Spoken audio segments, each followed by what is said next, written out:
Chosen one, heaven just tore open the blueprint of your life that's been sealed for years, and the reconstruction order was released with your name on it, and it begins now. Hear me now, beloved. In the blink of an eye, all was made new, not by degrees, but in an instant. Your losses moved from permanent to temporary, from irreversible to restored, from gone forever to rebuilt completely. Right now, while you're reading these words, heaven is repositioning every piece you thought was lost forever. What the enemy stole, what time eroded, what betrayal shattered, all of it is being gathered. And God is not just returning it. He's rebuilding it stronger, bigger, and better than before. While you were sleeping last night, angelic architects received their orders. The foundation has been poured, the materials have been delivered, and what you're about to hear will explain why everything had to fall apart before it could be rebuilt correctly. Stay to the very end, because we will pray together and seal this word over your life. Chosen one, this is not an accident. You didn't randomly stumble across this message. Heaven orchestrated this divine appointment because there's a reconstruction happening in the spirit realm that you need to understand. God is rebuilding everything you lost.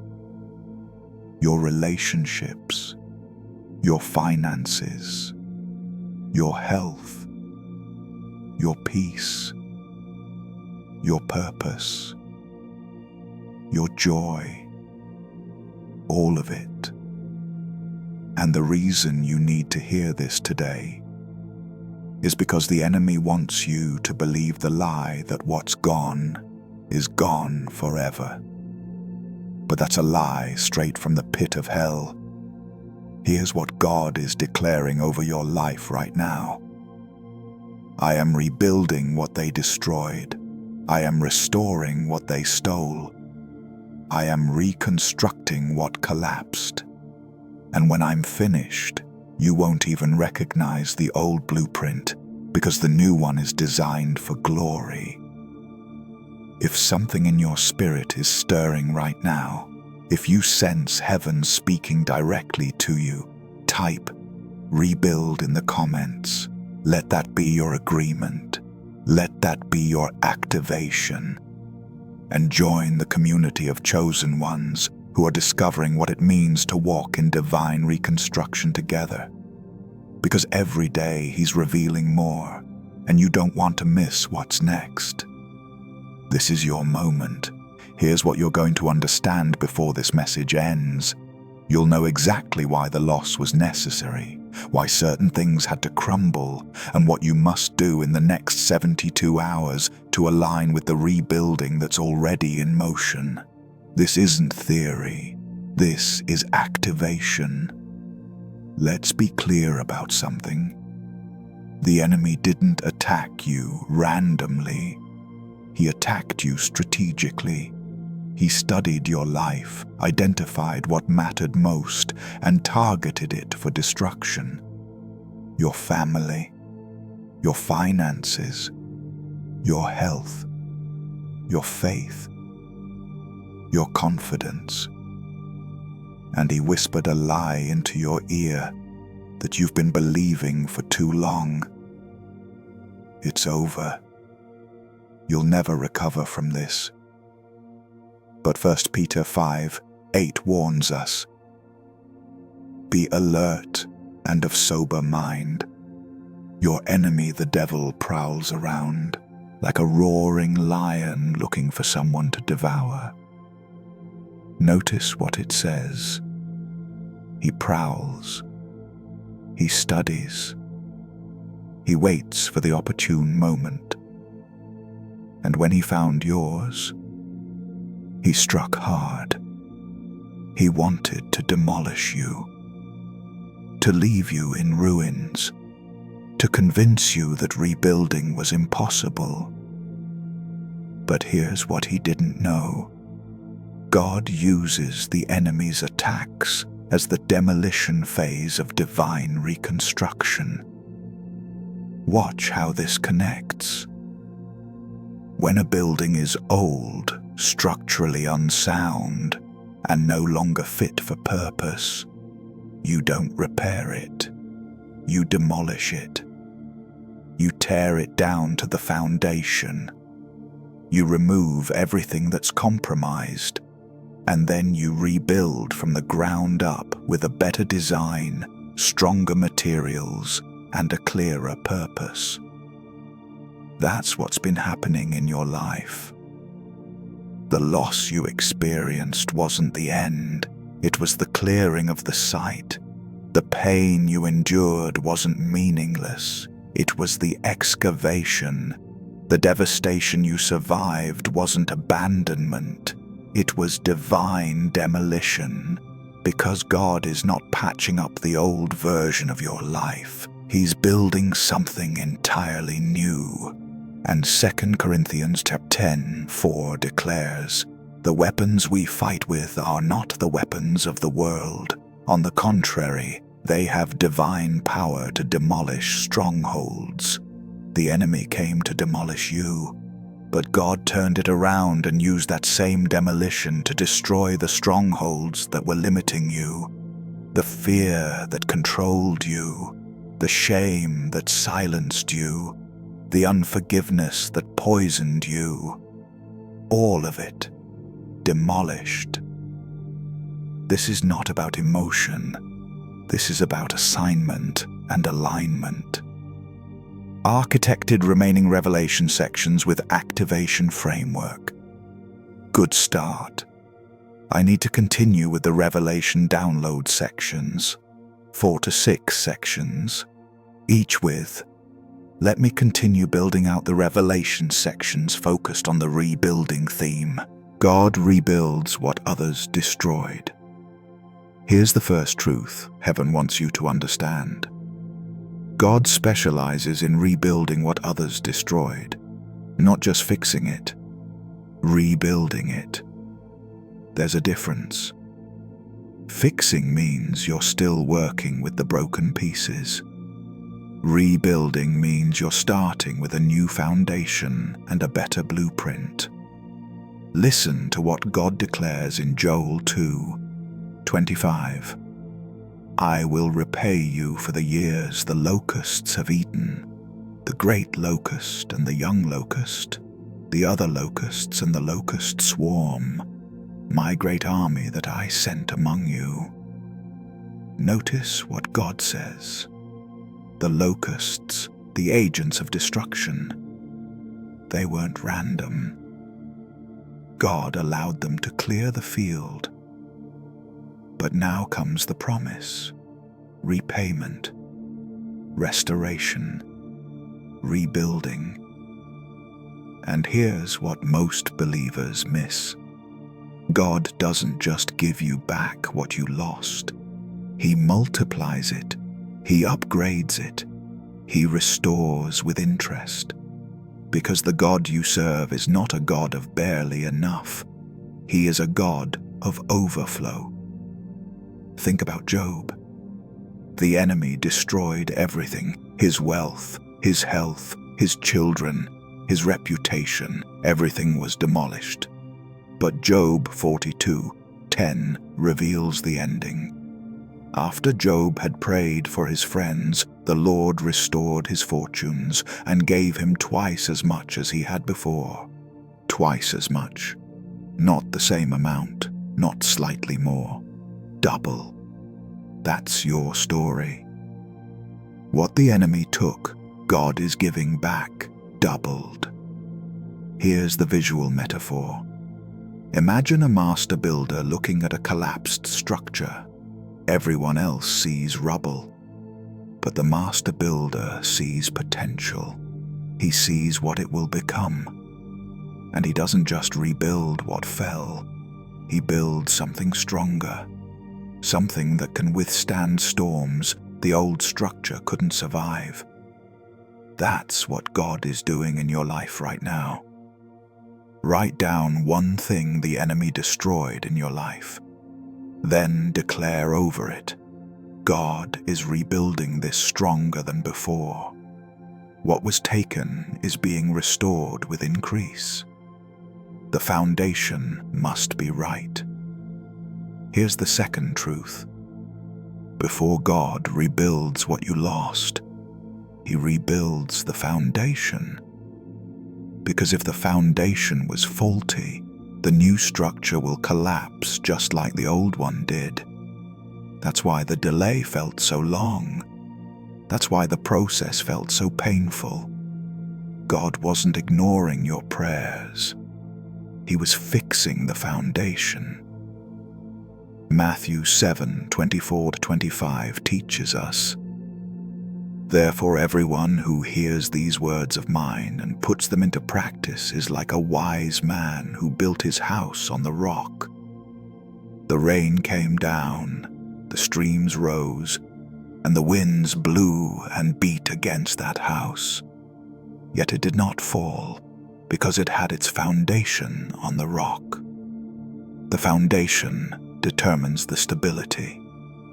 Here's what heaven just revealed to me about your situation. The old foundation, the one your previous life was built on, it was cracked, it was compromised. It was built on things that couldn't sustain what God wanted to place in your life. It was built on people-pleasing, on self-reliance, on temporary validation, on worldly wisdom. And when the storms came, it couldn't hold.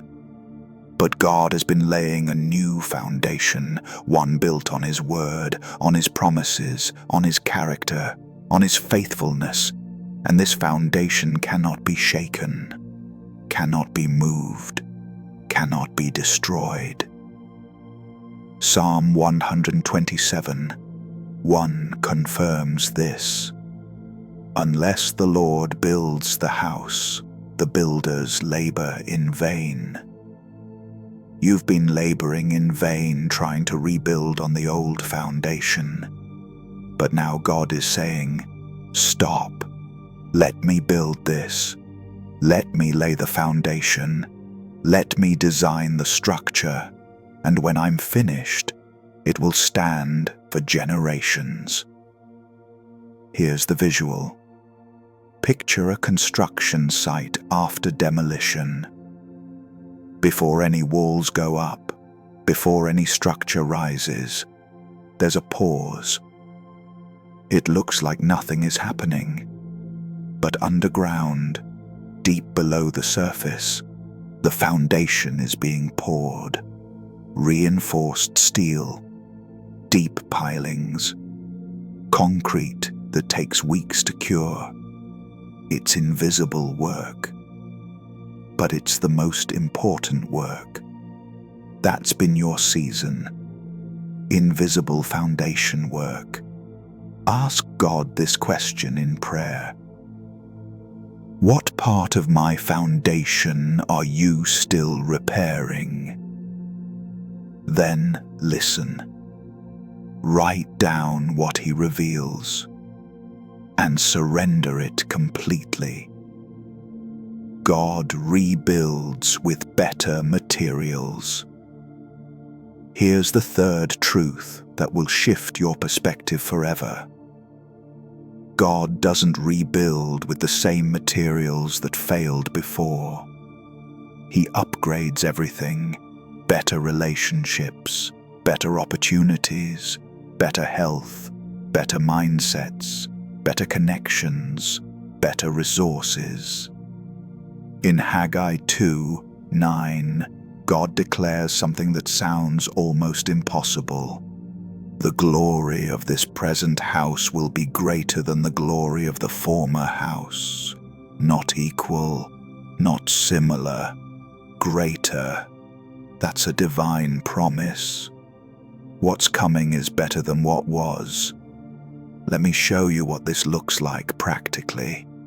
The relationships you lost, they were the wrong people in the right season. God allowed them to leave so He could bring the right people in the new season. The job you lost, it was too small for where God is taking you. The health crisis you survived, it taught you to value what you took for granted. The financial setback, it broke your trust in money and built your trust in God. Everything that fell apart was made of materials that couldn't sustain the weight of your destiny. But what God is rebuilding is made of materials that can carry the glory He's about to release.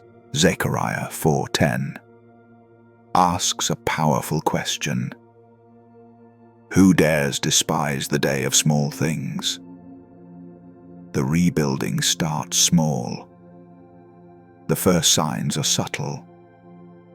But don't despise the small beginnings, because small beginnings with God become mighty endings. Here's the visual. Imagine rebuilding after a fire. The old structure was made of wood, beautiful but flammable. The new structure is made of steel and stone, less ornamental, but fireproof. The enemy can attack it all he wants. It won't burn, it won't fall, it won't crumble. That's what God is doing. He's building you fireproof. List 3 materials in your life that needed to be replaced. Relationships, mindsets, habits. Then thank God for removing them and preparing you for the upgrade. Rebuilding requires your participation. Here's the 4th truth, and this is where most believers miss their breakthrough. God is rebuilding everything you lost, but He requires your participation. You can't just sit back and wait for it to magically appear. You have to show up. You have to obey. You have to move when He says move. Nehemiah understood this. When the walls of Jerusalem were destroyed, he didn't just pray and hope they'd rebuild themselves. Nehemiah 2:17-18 records his words. You see the trouble we are in. Jerusalem lies in ruins, and its gates have been burned with fire. Come, let us rebuild the wall of Jerusalem, and we will no longer be in disgrace. I also told them about the gracious hand of my God on me, and what the king had said to me. They replied, let us start rebuilding. So they began this good work. Notice the sequence. God's gracious hand was on him, but Nehemiah still had to rally the people, still had to pick up tools, still had to work. Divine provision met human participation. That's your assignment right now. God is rebuilding, but He's asking you to participate, to consecrate yourself, to obey the instructions He's been giving you, to stop waiting and start working, to pray and move simultaneously. James 2:17 makes this clear. Faith by itself, if it is not accompanied by action, is dead. You can't just declare, God is rebuilding my life, and then do nothing. You have to act like you believe it, prepare like you believe it, move like you believe it. Here's the visual. Think about a construction crew. The architect designs the building, the owner funds the project, but the workers show up every day with their tools and build. That's you. You're part of the construction crew of your own rebuilding. God is the architect. He's provided the resources, but you have to show up with your tools: prayer, obedience, faith, action, and build. Identify one action step God has been telling you to take. Don't overthink it. Just do it within the next 24 hours. Obedience activates the rebuild. Rebuilding reveals your true identity. Here's the fifth truth. The rebuilding process is not just about restoring what you lost. It's about revealing who you've always been beneath the rubble. You've been buried under expectations, trauma, disappointment, and fear.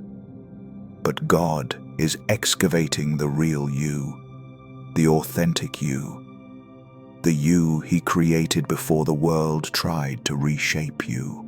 Jeremiah 1:5 declares, "Before I formed you in the womb, I knew you. Before you were born, I set you apart. I appointed you as a prophet to the nations."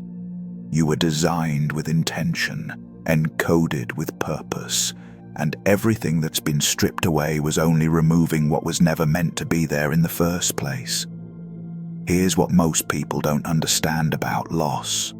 Sometimes you don't lose things. You're freed from things. The job that laid you off, it was holding you hostage. The relationship that ended, it was draining your destiny. The season that felt like death, it was actually resurrection in disguise.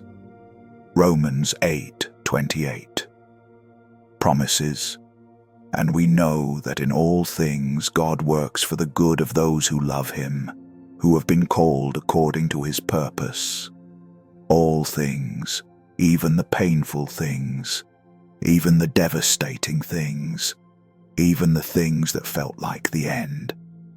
God was working for your good, and as He rebuilds your life, you're going to discover gifts you didn't know you had, strength you didn't know you possessed, authority you didn't know you carried, because the true you was always there. It was just buried. Here's the visual. Picture an archaeologist carefully brushing away dirt from an ancient artifact.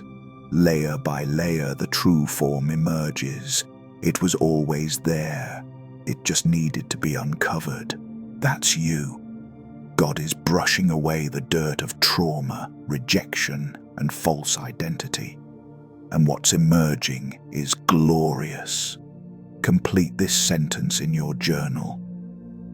The real me that God is uncovering is. Write for 5 minutes without editing. Let the truth flow. The rebuilt version will attract different people. Here's the sixth truth, and you need to prepare for this. When God rebuilds your life, the new structure attracts different people. Not everyone who was there before will be there after, and that's not a loss, that's by design. Proverbs 13:20 teaches, "Walk with the wise and become wise, for a companion of fools suffers harm." The rebuilt version of your life requires relationships that match the new frequency. People who can handle the new you. People who celebrate the reconstruction instead of mourning the demolition. Here's what's about to happen. As God rebuilds, some people from your past will try to return. They'll see the new structure going up and want to be part of it. But watch closely. Not everyone who knocks on the door should be let in.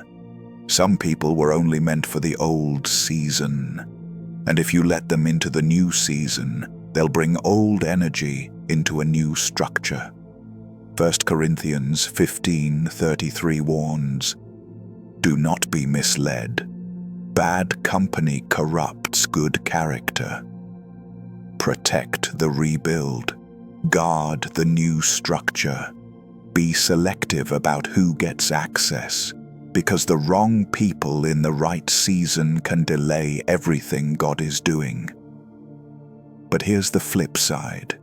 God is sending new people. People who align with where you're going, not where you've been. People who carry vision, not nostalgia. People who build with you, not drain from you. And when they arrive, you'll know, because they'll feel like home in a way the old connections never did. Here's the visual. Imagine a newly constructed building with state-of-the-art security. Not everyone gets a key. Not everyone gets a code. Access is restricted to those who belong there. That's your new life. Not everyone from the old structure gets access to the new one. And that's wisdom, not cruelty. Write down 3 names of people you know God is sending into your new season. Pray for them by name. Then write down 3 names of people from the old season who cannot come into the new one. Release them with love. Now it's time to move from revelation to activation. These are not suggestions. These are divine instructions. If you follow them with faith and precision, you will see the rebuilding accelerate in ways that shock you. Number 1, consecrate your life today. Pray over every area God is rebuilding. Your heart, your mind, your home, your finances, your relationships. Anoint your doorposts. Declare, this structure belongs to God. Number 2, identify the one thing God has been telling you to release, but you've been holding on to. It might be a grudge, a habit, a person, a place. Let it go before midnight tonight. Write it down, burn the paper, and declare, I release what doesn't belong in the rebuild. Number 3, speak this declaration out loud every morning this week. God is rebuilding everything I lost. I participate with faith. I move in obedience. I trust His process. Number 4, study these scriptures on restoration. Joel 2, 25-27, Job 42, 10-17, Isaiah 61, 1-7, Psalm 126, 1-6. Let God's word anchor your faith in what He's doing. Number 5, obey the last instruction God gave you. Stop waiting for a new word. Execute the old one. Your obedience unlocks the next phase of the rebuild. Number 6, fast 1 meal this week and use that time to pray specifically.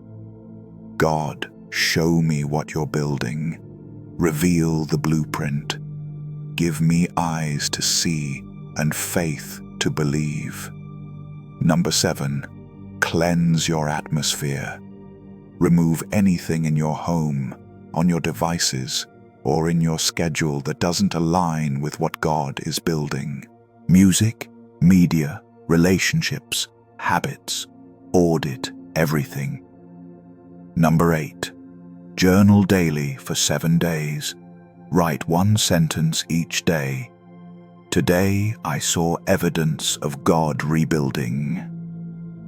Even small signs count. Document the process. Number 9, find 1 person to bless this week. Give, serve, encourage. Rebuilding makes you a blessing. Practice it now before the fullness arrives. Number 10, forgive completely. Everyone who hurt you. Everyone who abandoned you. Everyone who celebrated your collapse. Release them. cancel the debt. Because unforgiveness will block the rebuild. Matthew 6:14-15 is clear. Forgive or stay stuck. Now speak these words with authority. Let your voice shake the atmosphere. Let your faith activate what heaven has already released. I declare that God is rebuilding everything I lost, and no weapon formed against this reconstruction will prosper. Isaiah 54:17.